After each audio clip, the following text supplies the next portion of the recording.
Na hlavného rozhodcu vhádzajú však Ružomberčania, Selecký na Adama Tučného. Opäť mikrosúboj s Panamčanom, Selecký. Ten má dobrý center, aj sa pre ňo napokon rozhodol zakončenie. Ružomberok vyhráva 1-0. Lukáš Fila, druhý zápas proti Slovanu Bratislava, druhý presný zásah pre českého beka. Tak túto situáciu si Krus nepostrážil a nechal si nabehnúť hráča spoza chrbta. Je veľmi ťažké reagovať, keď ste v zlom postavení. Myslím, že to bol krásny center dovnútra pokutového územia a výborná reakcia.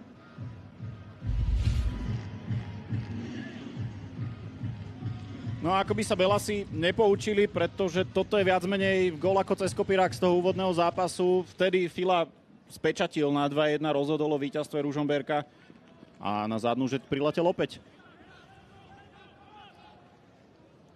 Myslím si, že problém je nechať ten center zrejme.